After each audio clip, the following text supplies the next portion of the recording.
पंडित जी, अगर बात कर ली जाए शिव चालीसा, जैसे आपने कहा देवों को देव महादेव, तो इसके पढ़ने के नियम क्या हैं और किस वक्त अगर इसको पढ़ा जाए, कैसे नियमों के साथ इसको पढ़ा जाए तो उसका अच्छा प्रभाव होगा? देखो, ऐसा है,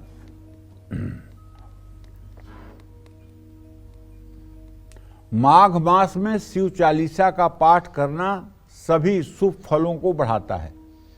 सोमवार के दिन शिव चालीसा का पाठ जरूर करना चाहिए। अगर आप रोज नहीं कर पाते हैं तो कम से कम सोमवार के दिन शिव चालीसा का पाठ आपको जरूर करना चाहिए। गाकर अगर शिव चालीसा का पाठ किया जाए तो ज्यादा लाभ मिलता है।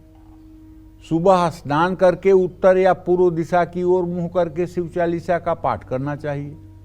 हल्के रंग के कपड़े पहनकर बैठना चाहिए। शिव चालीसा का पाठ शुरू करने से पहले भगवान शिव को अक्षत, धूप, दीप, सफेद चंदन और सफेद आग के फूलों से भगवान शिव की पूजा करनी चाहिए।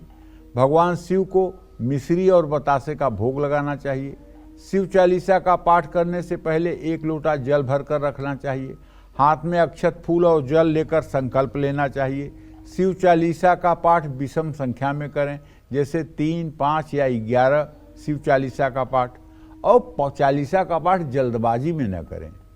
और अगर आप चाहते हैं कि आपको शिवलोक की प्राप्ति हो तो माघ के महीने में 1 महीने का प्रयाग में कल्पवास लगता है, जहां लोग टेंट लगा करके और 1 महीने तक रहते हैं, फलाहार करते हैं, शाम को एक समय भोजन करते हैं, नित्य संगम में स्नान करते हैं। और वहां रह करके अगर आप माघ महीने में वहां रहकर अगर आपको सौभाग्य मिला है और आप शिव चालीसा का रोज 100 पाठ करना शुरू कर दें, या 1 महीने में आप पूरा शिव पुराण पढ़ डालें, तो आप विश्वास करिए आपने अपने अंतिम यात्रा का टिकट रिजर्व करवा लिया है। अब आपको लेने के लिए यम के दूतों की हिम्मत नहीं है को आएंगे। अब यमराज के दूत आपको लेने के लिए नहीं आएंगे। अब आपके लिए मृत्यु शोक नहीं, महोत्सव होगा, क्योंकि भगवान शिव के पार्षद आपको लेने आएंगे। आपको शिवलोक की प्राप्ति होगी। आप अधोगति को प्राप्त नहीं होंगे, आप उत्तम गति को प्राप्त होंगे। जैसे आप कहीं जा रहे हैं, अगर आपको पता नहीं है कि वहां जाकर आपको किससे मिलना है, कहां रुकना है, कहां आपके रहने की व्यवस्था है, क्या आप करेंगे, तो आप वो यात्रा बहुत बेचैनी से करेंगे।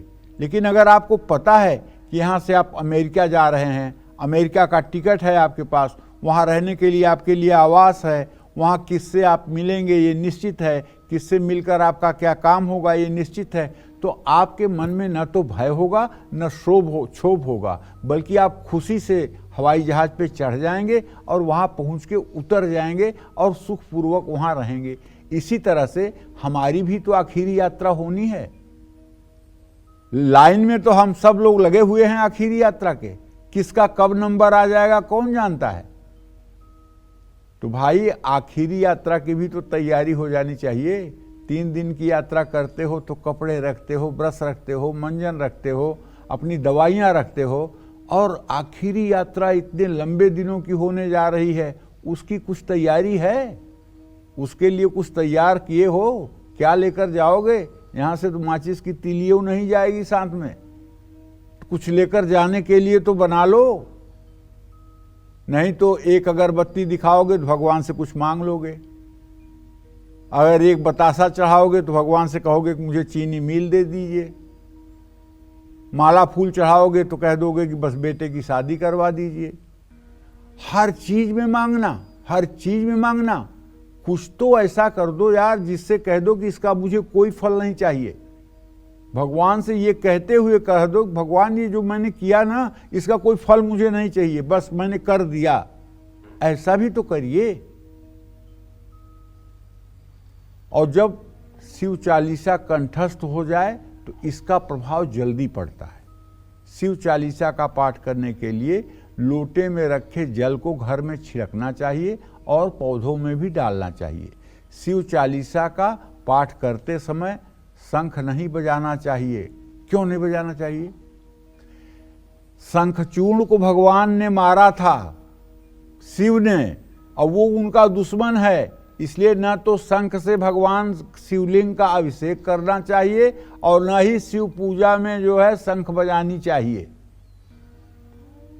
और भगवान को तुलसी भी मत चढ़ाना भूलकर। तुलसी पत्र भगवान शिव को नहीं चढ़ाया जाता है, केतकी का फूल नहीं चढ़ाया जाता है, ये दो चीजें ध्यान में रखना। और हल्दी भी नहीं चढ़ाई जाती है, इसलिए कि हल्दी जमीन से प्रकट होती है। भगवान शिव संहारक हैं, उनको राख चढ़ाई जाती है। कुमकुम भी उनको नहीं चढ़ाया जाता है। ये सब बातें ध्यान देने योग्य हैं। अज्ञानतावश लोग चढ़ा देते हैं। हाँ, अगर शिव में आप पार्वती का भी रूप देख रहे हों कि शिव में ही पार्वती माता समाहित हैं, उनके निमित्त अगर आप चाहें, माँ पार्वती के निमित्त आप चाहें, तो सिंदूर, गुलाल, अबीर, हल्दी सब चढ़ा सकते हैं। क्योंकि शिव में जो ई अक्षर है, शिव में जो ई है, यही माँ पार्वती है। शिव में से अगर ई निकाल लिया जाए तो शिव हो जाएगा शव, अर्थात माता पार्वती के सहित ही हर समय भगवान शिव हैं, इसमें कोई दो राय नहीं है। शक्ति निकलने के बाद शिव भी शव हो जाते हैं, इसलिए शक्ति के साथ भगवान शिव हैं। जिस शिवलिंग की आप पूजा करते हैं वो अकेले भगवान शिव नहीं हैं, उसी में माँ पार्वती भी निवास करती हैं। जय माँ विंध्यवासिनी।